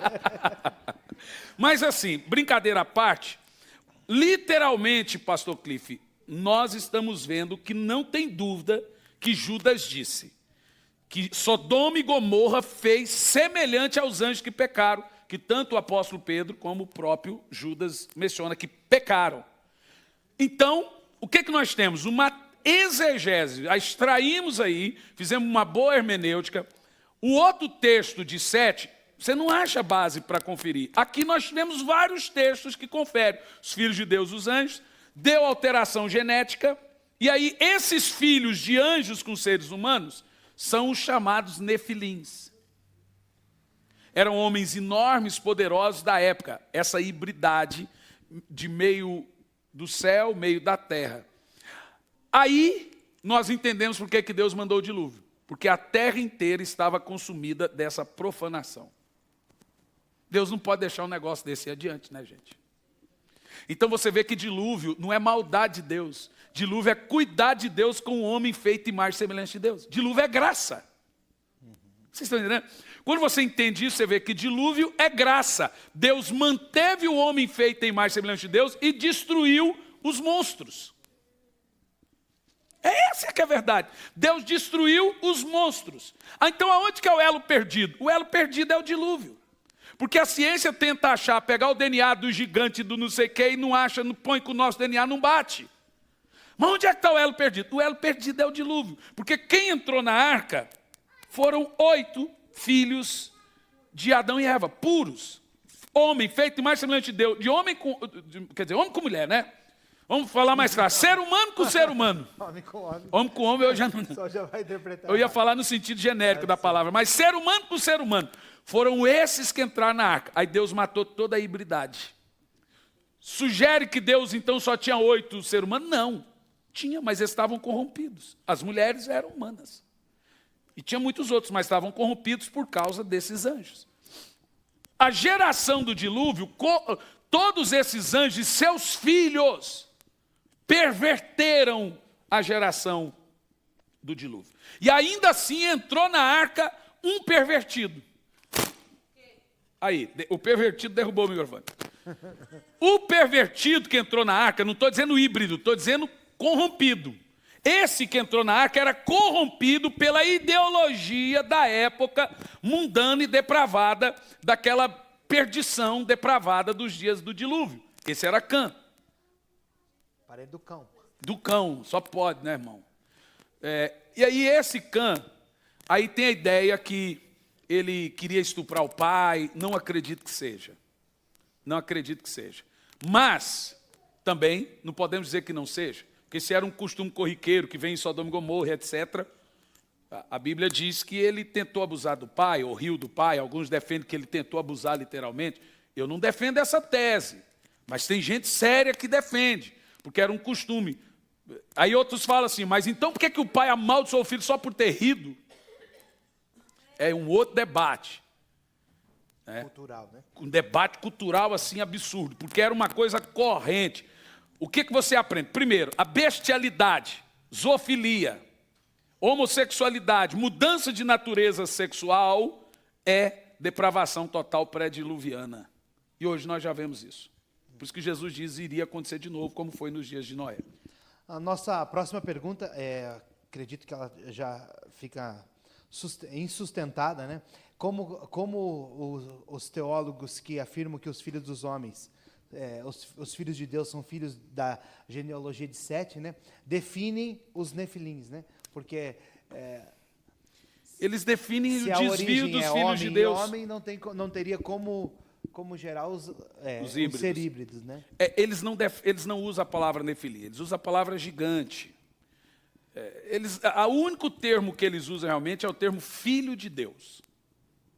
Mas acabou por aí. Esse termo passou a ser usado nos 1000 anos de trevas, que tudo, a Bíblia não podia ser lida. Tudo era restrito ao clericalismo. Então se escondia muito. E infelizmente vem essa mesma ideia, a gente tratar crente como bebezinho. Aí você pega, então, anjo não tem sexo. E não tem mesmo. Lá no céu nós vamos ser como, mas lá no céu, quando eles entraram na terra, gente, fica evidente, quando eles entraram na terra, eles tiveram. Deixa eu ler para vocês uma coisa. Um historiador, por nome De Civic, esse historiador aí tem 1600 anos. Olha o que ele escreveu, para vocês entenderem. Um historiador judeu. Isso aqui é uma coisa corrente comum. Contudo, esses anjos apareceram aos homens em corpos de tal natureza que não puderam ser vistos, nem sequer tocados. A mesma escritura, mais verdadeira, declara: além do mais, há um rumor geral de que esses anjos deitaram com as mulheres e fizeram sexo com elas. Eles então assumiram formas terrenas de todos os requisitos naturais dos homens. Por isso que o termo sugere que eles abandonaram a sua posição original. Se anjo não faz sexo, anjo também não come, não sente fome. Mas lá na casa de Abraão eles comeram e dormiram. Não é verdade?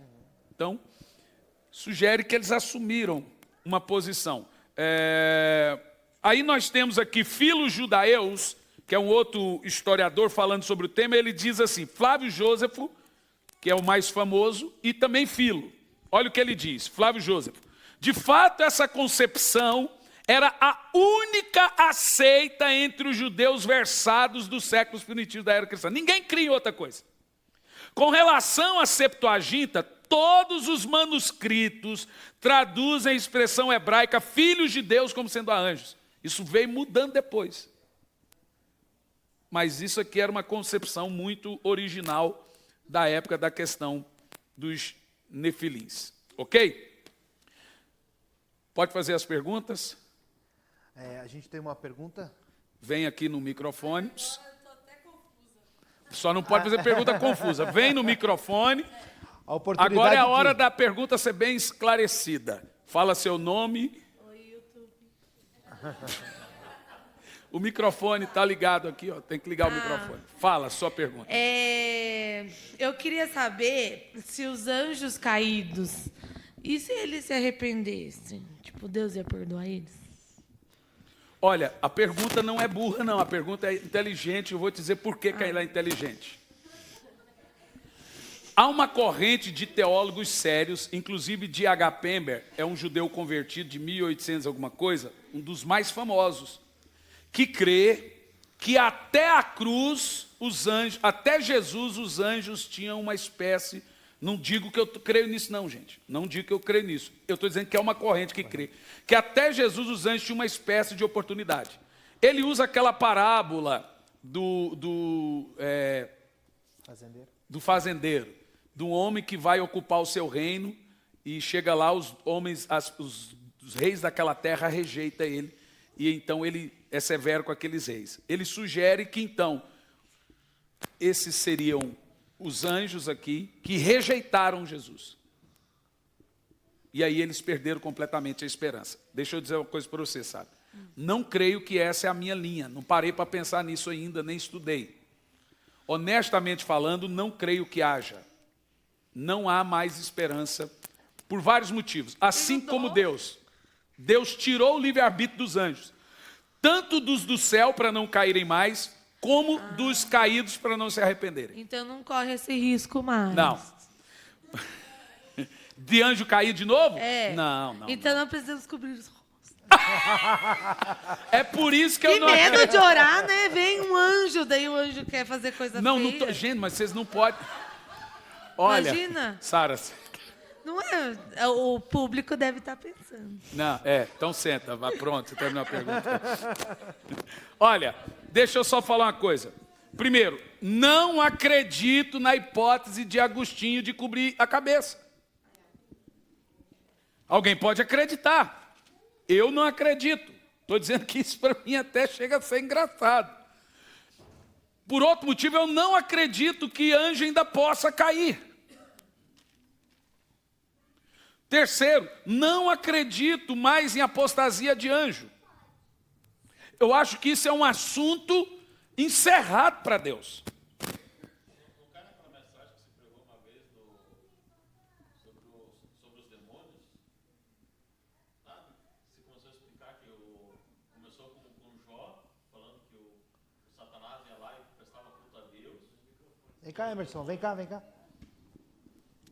Isso é bom.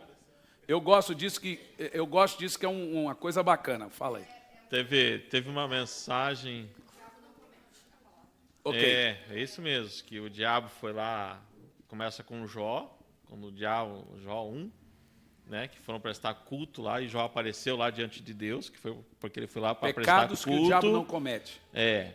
Aí depois tem a passagem quando foi expulsar lá o demônio do Nazareno. Eles adoram. Que eles foram e adoraram, e quando o próprio Jesus foi tentado lá, que o próprio Jesus falou, Senhor teu Deus, para Satanás, quer dizer, o Deus de Satanás. É por isso. Quer dizer, todo demônio vai e adora o Senhor, né?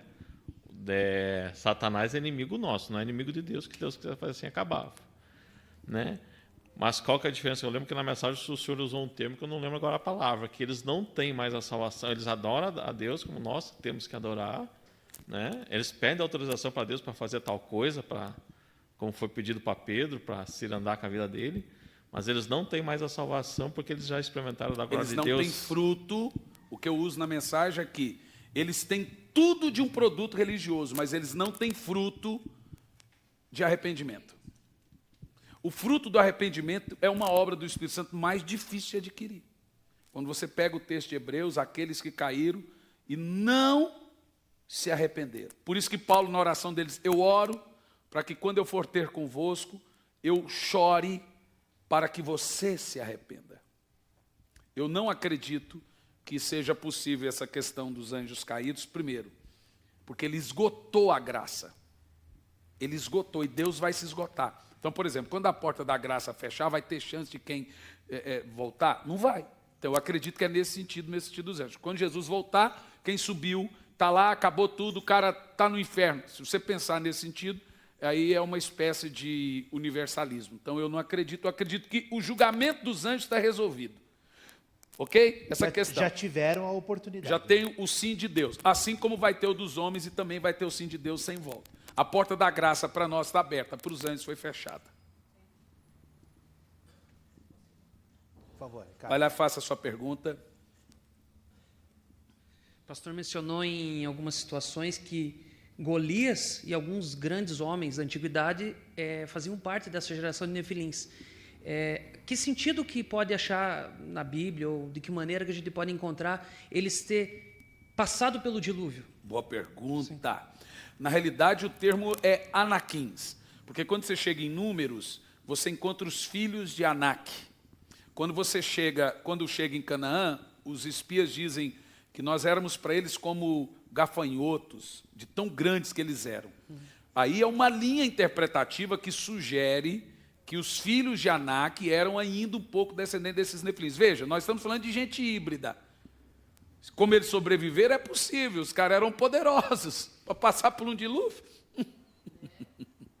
Mas Deus acaba com isso, porque você vê que o povo de Israel passa a vida matando todos eles. Aí tem a linha teológica que sugere que Deus levanta Israel justamente para acabar com isso. Você vê que realmente tem uma coisa muito endemoniada naquele período, um período assim, nebuloso, né? Uma coisa inexplicável. Eu não estou dizendo que eu creio nisso, eu estou dizendo que essas linhas teológicas acreditam nisso. Se Golias era descendente de Anak, isso aí a gente acredita. Os gigantes descendentes de Anak eram enormes. Golias tinha mais de 3,35 m, que ainda era baixinho.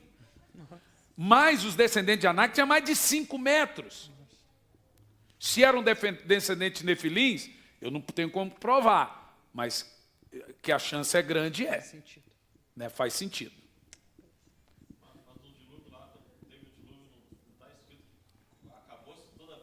É essa uma outra questão, por que eu não consigo, por que eu não posso bater o martelo? Porque no dilúvio diz que não tinha mais vida na terra.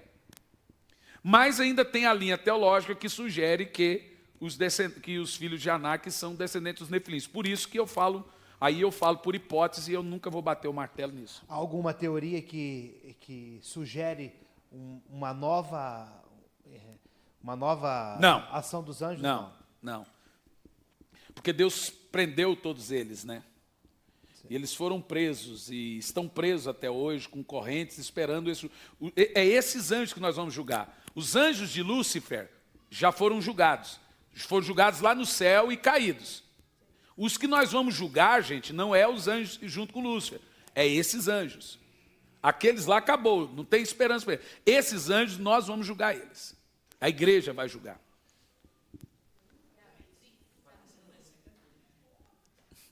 É exatamente isso que eu ia perguntar. Durante as aulas, a gente tem aprendido que não são os mesmos anjos, os anjos caídos e os anjos que se interessaram pelas mulheres dos homens, certo? Mas a minha pergunta é, pode, em algum momento, esses anjos que se interessaram pelas mulheres dos homens terem sofrido alguma influência de Satanás para que atrasasse a vinda do Messias, não? Boa pergunta. O Messias já foi profetizado na queda. Do seu descendente, vou levantar vai levantar um que vai esmagar a cabeça da serpente. Ali você já tem a profecia do Messias. Se houve retardamento para a vinda do Messias, olha, eu vou dizer para vocês, se Adão não tivesse caído, nós estaríamos com Jesus no Jardim do Éden. Então a gente pode dizer, não afirmar, claro, mas podemos dizer... Eu acho que ninguém tem poder para retardar o Messias e nem para retardar o céu. A Bíblia diz que a única coisa que retarda o retorno de Cristo era a restauração de todas as coisas. Convém que o céu retenha até que seja restaurado tudo. Na realidade, quem pode atrasar o Messias é só a igreja. Então eu não acredito que nada disso retardou a vinda do Messias. Ele veio no momento certo, na hora certa, no dia certo. Levanta-te e anda, irmão. Não atrase. Pastor, acho que você já tocou até o assunto, mas em toda essa interpretação, quando a gente vai para o texto de Hebreus, e aí a gente lê, ora, para aqueles que uma vez foram iluminados, provaram do dom celestial, tornaram-se participantes do Espírito Santo, experimentaram da bondade da palavra de Deus, e os poderes da era do que há de vir, e caíram, é impossível que sejam reconduzidos ao arrependimento. Então, aí tem uma linha de... Segura aí um pouco.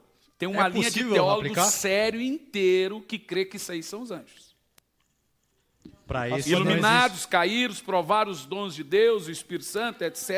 é impossível. Podemos Não afirmar estou dizendo o que Espírito somos Santo nós. estava aqui. Com O os Espírito anjos. Santo estava aqui. Nas águas ele estava aqui, no culto ele nunca saiu. Está lá, claro, o Espírito do Senhor estava nas águas. Então tem uma linha de teólogos que sugere que esse texto de Hebreus, cair iluminados, provar os dons, você quer, sejam, por quê? Leia o texto de novo. Desde o começo? E- Ora, para aqueles que, uma vez foram iluminados, provaram do dom celestial, tornaram-se participantes do Espírito Santo, experimentaram a bondade da palavra de Deus e os poderes da era que há de vir e caíram, é impossível que sejam reconduzidos ao arrependimento, pois para si mesmos estão crucificando, talvez De a novo. ideia de... né, estão crucificando de novo o Filho de Deus, sujeitando-o à desonra pública. Então, assim, ó, tem teólogos que creem que isso serve para anjos. É que eu estava explicando. Eu não creio que serve para anjos, mas pode ser usado. Eu creio que serve para gente desviada, porque o texto diz, crucificando novamente o Filho de Deus. Eu creio que é o cara que se torna como um anjo caído. Esse texto pode apostasia sim mesmo. ser aplicado para anjos. É uma apostasia. Então, o pior pecado de um crente é cometer o pecado de anjo caído, irmão. É o pecado da incredulidade, desobediência, rebelião, feitiçaria. Né?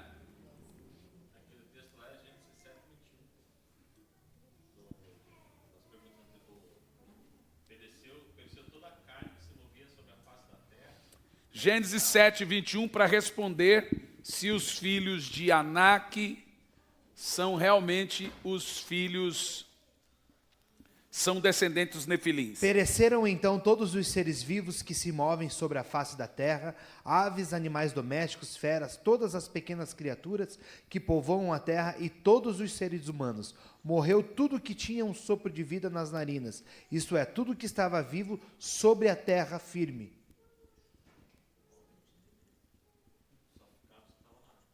Só ficaram que estavam na arca. Bom, por isso que vocês têm que ter a maturidade de entender que o que é de classe sempre mostra uma coisa e outra. Por isso que isso aí eu não posso bater o martelo que os filhos de Anak eram descendentes de nefilins, que o texto de Gênesis 7 aí é muito claro. Da mesma forma surge a pergunta, com quem Caim se casou? Ele casou com a sobrinha, com a irmã, com o primo. Quem foi que matou Caim? Lameque. Quem era Lameque? Lameque era o pai de Tubal-Caim. Ok. Lameque era parente. Então veja, se Lameque era casado com quantas esposas? 2 esposas. E ele matou Caim. Então, obviamente, ele casou com parente, porque ele viveu quase 1000 anos. Então, esse período todo, a terra foi crescendo, parente dele mesmo. Ele não casou com nenhum bicho, ele casou com um parente. Porque dele veio, inclusive Lameque, que tinha 2 mulheres. E aí vem a outra questão muito boa que o Emerson, a mulher, é ruim essa parte, mas ela não era contada, né? Mas você precisa entender o seguinte, Adão e Eva, acha para mim o texto aí das filhas e filhos que Adão e Eva tiveram depois de Caim e Abel. Ele teve filhas. Então, Adão se casou, Caim se casou com uma das filhas, até de Sete mesmo. Ok? Até de Sete mesmo, porque o texto sugere que Adão e Eva tiveram filhas, tiveram filhos. Isso está muito claro. Inclusive, Noé vem de Sete, né, gente? Novamente, Adão teve relações sexuais com sua esposa, e ela deu à luz a outro filho, a quem chamou de Sete, exclamando, Deus me concedeu outro filho para ficar no lugar de Abel, que foi morto por Caim. Sete foi pai e deu a seu filho o nome de Enós, que foi o primeiro a proclamar o nome de Yahvé. Este é o registro da descendência de Adão. Quando criou os seres humanos, o Senhor os fez parecidos com ele. Gênesis 5, versículo 4. O tempo que viveu Adão, depois do nascimento de Sete, foi de 800 anos e gerou filhos e filhas. Ok? Vocês viram? Ele não teve só 7, Caim e Abel. Filhos e filhas. Mas vamos continuar o texto. Quando Sete completou 105 anos, gerou Enos. Depois do nascimento de Enos, Sete viveu 807 anos e gerou filhos e filhas. Então Caim se casou com quem? Parente, gente. Não tem dúvida disso. Isso é uma pergunta até fácil de ser respondida. Tá bom? Essa é a mais fácil. É interessante também quando Josué e Caleb entram na terra prometida, que ele vê os gigantes, emelequitas. A instrução de Deus, né, é justamente para que o povo, além de guerrear com aquele povo e destruir os gigantes, para que não tivesse hibridade também com eles, né? Eu acredito. A instrução de Deus era que o povo não tivesse filhos, Mistura. né? Mistura, né? Então, eu acho que mais uma ressalva, quando a gente vê que a importância daquilo que Deus ordenava ao povo, né, de não misturar as nações, né? Porque se havia alguma contaminação ali, né? E hoje, gente, o que nós temos que entender é que essa mesma orientação que Deus dá para Israel, Ele dá para a igreja. Espiritualmente, igreja, tendo um jugo desigual, é uma coisa híbrida. Deus nunca gostou de mistura. Deus não gostou. Vem aqui e faça a pergunta. Na verdade, uma curiosidade, né? De repente, que assim, houve mistura dos anjos com as pessoas. Você acredita que nos dias de hoje, de repente, poderia ter híbrido ainda? Bom, ótima pergunta. Jesus disse, como foi nos dias de Noé, iria acontecer de novo. Acredita-se que o anticristo ele vem com toda essa sua eficácia. Há uma linha de teólogos que acreditam fortemente. Então, o que aconteceu com Jesus? Jesus foi uma fecundação no óvulo da Virgem. Hoje é possível isso, a ciência faz isso. Mas quem fecundou Jesus sem sexo, sem coito, foi o próprio Deus.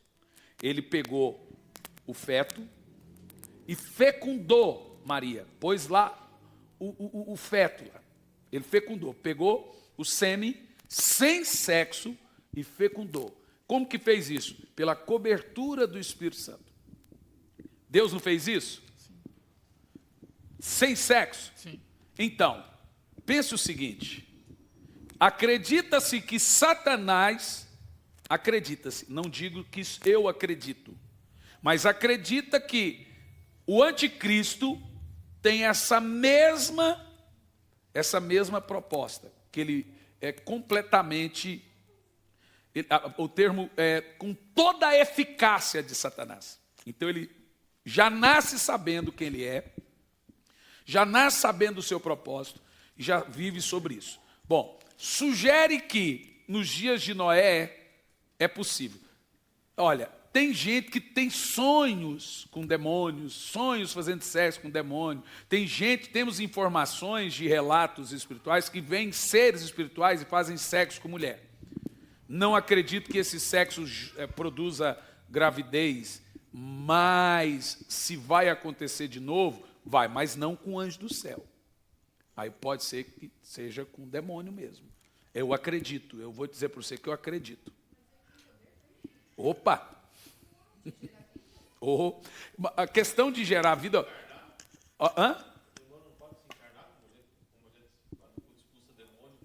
O demônio ele tem... Não, mas o demônio ele tem corpo. Ele não tem corpo carnal, ele tem corpo celeste. Eles têm corpos. Não estou afirmando que eu acredito que o anticristo seja nesse sentido. Eu estou afirmando que nos últimos dias pode ser que volte a repetir. Tem gente aí que sugere que o filho dele é do diabo, você ouve isso constantemente em outros sentidos. Aí tem outro debate, mas ele não pode fazer isso porque quem dá vida é só Deus. Né? Mas nós estamos vendo aí a ovelhinha Dolly. É Dolly? Foi o clonezinho. Então, eles geraram ou não geraram vida? Produziram ou não produziram um ser humano? Então, mas aí, é aí que está. Existe clone já, gente. A discussão é se o demônio pode tirar essa hibridade espiritual dele para produzir um outro híbrido. Olha, eu não sei se pode acontecer. O que eu posso dizer é o seguinte, que pode acontecer nos últimos dias de ter hibridade espiritual com o natural. Eu não sei se pode, eu só sei dizer que a coisa hoje está tão estranha, a gente vê coisa tão absurda aí. O Vladimir Putin deu uma declaração recentemente que a maioria das pessoas, dos líderes no mundo, são híbridos. Alguém viu essa declaração dele, do presidente da Rússia? Que ele acredita que os governantes do mundo são tudo híbrido. Gente, o que eu estou dizendo para você é o seguinte, eu não digo que eu acredito isso. Estou dizendo que existe uma linha de pensamento que acredita, a outra linha que não acredita. Eu não posso dizer nem que sim, que não, porque eu na realidade não parei para pensar sobre isso e não estudei sobre isso. Então eu prefiro dizer, tem gente que acredita nisso, tem gente que não acredita nisso. Por isso que a pergunta foi muito boa. O que Jesus fala é que, como aconteceu nos dias de Noé, vai repetir de novo. Talvez seja só na parte da depravação, mas também seja na outra parte mais cruel também. Pode, vem aqui dar o seu pensamento, Emerson, depois do Ivan. Continuando esse assunto, acho que o que a gente pode ter uma ideia também é aquilo que a gente falou, acho que na última aula. A gente crê na possessão por demônios. E a gente vê em diversos cultos satânicos ou rituais que tem o ritual do sexo. Então, pessoas possuídas tendo sexo com outras pessoas. Isso não dizendo que são híbridos, mas que são pessoas com humanos mais possuídos. Com a tendência já total ligada ao lado espiritual, né? Ao lado da possessão. E aí isso o que impede, né? Uma família de gerar esse tipo de pessoas vinculadas a pessoas, famílias ainda assim possessas, são filhos de seres humanos. São filhos de seres humanos, mas que podem propagar esse tipo de cultura, né? No fim dos tempos. É nesse ponto que eu acredito que seja o anticristo. Acredito que o anticristo... Vem aqui, Emerson. Qual Gênesis é o seu pensamento? 6, no versículo 4, apenas só para, antes do pastor Emerson falar, a palavra diz, esses gigantes foram os heróis dos tempos antigos, homens rudes e famosos, né? Então, se a gente pegar essa conotação, né, heróis, né? Em outra versão, poderosos. Homens poderosos, famosos, diz aqui, né? Então, aí da onde surgiu a mitologia grega, Hércules, Zeus e etc. Se a gente pegar essa passagem junto com a passagem onde Jesus disse que os tempos serão como o de Noé, né? A gente pode ver que quando se levantarem esse tipo de homens aqui, né? Podem é uma linha de pensamento. Esses homens dessa época, daí surge a mitologia grega, porque eles começaram a ser adorados como deuses na Terra. Eles tinham poderes, etc. Né? Aí daí surgiu Teseu, Hércules, Hera e etc. E etc. Que a gente já aprendeu em outras aulas que são demônios. O que que... Assim, partindo de Gênesis lá, quando Deus fez o homem à nossa imagem e semelhança, ele deu uma ordem. Né? E quando Deus dá uma ordem, ele não volta atrás. Ele falou assim, que os homens dominem. Ou seja, Deus se retirou do domínio e deu para o homem corpo, o Ish, certo? Então, Deus não se metia mais. Tudo que o homem fazia, o tal do livre-arbítrio, como queira, deu a procuração para o homem fazer. Então, ele não podia mais agir. Quem agia era o homem. Para Deus agir, Deus não que Deus não tenha poder, mas ele precisava de alguém. Ele precisa de alguém, ele precisa de um corpo. Porque como ele era espírito, como que libertou lá o povo do Egito? Tinha que ter uma pessoa. Alguém tinha que se colocar na brecha e se deixar ser usado por Deus. No caso, Moisés, e assim foi. Um demônio também não pode vir aqui, se materializar e agir. Ele precisa de um corpo. Eu prego isso. Então, os demônios precisam de corpos para agirem. De corpos para agir. Por quê? Porque ele não vai vir aqui fazer nada. Alguém tem que dar uma autorização. Eu não acredito que os demônios consigam fazer isso no sua naturalidade espiritual. Exatamente. E Deus também não consegue fazer porque tem que ter alguém para fazer. No caso de Deus, ele fez em Jesus sem ter, né? Não, Jesus é a parte, mas eu digo do homem. Né? Usou Moisés, usou Elias, usou os profetas. E a mesma coisa do demônio. Para o demônio agir, ele tem que ter uma pessoa. Uma pessoa eu acredito nisso. Os né? demônios, para agirem nesse mundo, eles precisam de corpos físicos. Exatamente, porque é assim que funciona. Bom, se alguém tem mais alguma pergunta, nós fechamos o nosso estudo na questão dos nefilins, a teoria do gap. Acho que a teoria do gap ficou claro para todo mundo, né? Inclusive aquela parte da criar do nada e criar do que é existente, né? Então, e a questão dos nefilins mais claro ainda do que nunca. Pastor, só acredita que os anjos são filhos de Deus, irmãos? Eu acredito. Porque isso para mim é muito claro na Bíblia. Isso para mim realmente não resta dúvida. Eu só não posso afirmar que os anaquins são descendentes, porque realmente o Gênesis 7 sugere que toda a vida cessou. Aí, se acredito, a gente só fala em hipótese numa sala de aula, que a gente é obrigado a falar. Aí não. Mas também não posso afirmar que o anticristo é literalmente um híbrido. Mas tem gente que acredita. Ok? Eu creio, igual o Emerson realmente falou, que para os demônios agirem, eles têm que ter um corpo físico para materializar. No caso de Deus, o que eu acredito, Deus fecundou Maria. Ela dormiu e pelo Espírito Santo ele produziu Jesus em Maria sem coito, sem sexo. E isso é possível. Tem gente que tem filhos sem nunca ter feito sexo. Ok? Tem mulheres aí que tiveram filhos e estão virgens. Porque elas fizeram filhos sem sexo e fizeram cesárea. Que coisa interessante. Pastor, última pergunta. Vai lá, pastor. Podemos dizer que os anjos são bará, criados do nada? Podemos. Acredito que o céu, os anjos, tudo foi... Por isso, os anjos não têm a procuração de Deus para se procriarem, como os homens têm. Aí por isso que quando eles entraram, por isso que eles se rebelaram. Muito boa aplicação. Por isso que eles tiveram que abandonar o seu domicílio. E aí, como os autores acreditavam, porque assim, eu não tenho como ensinar como eles se tornaram daquela natureza. A Bíblia não fala. Eles fizeram. Mas como eles conseguiram, não sei. A Bíblia afirma que eles saíram da sua natureza original, mas aí assumiram a nossa. Deixaram a sua autoridade e santidade. Né? Teria eles o poder de mudar de natureza? Por isso que eles caíram, rebelaram. Acredito que eles criaram uma forma e permaneceram nelas. É uma angiofania e permanecer nessa angiofania. A angiofania é criar uma forma e ficar nela temporariamente. Teofania é Deus criou forma e ficou nela temporariamente. Você tem no Velho Testamento. Jesus é uma forma eterna, agora permanente, de Deus conosco. Mas antes tinha forma temporária. Acredito que os anjos criaram uma forma que era temporária e permaneceram nela. Abandonaram o domicílio anterior e permaneceu naquela forma que era temporária. E aí fizeram sexo com as mulheres. O que é mais assustador é fazer filho, né? O pior, os anjos, eu acho que os anjos descobriram a pior coisa que foi. Eles descobriram que depois que casa com uma mulher na terra, tem sogra.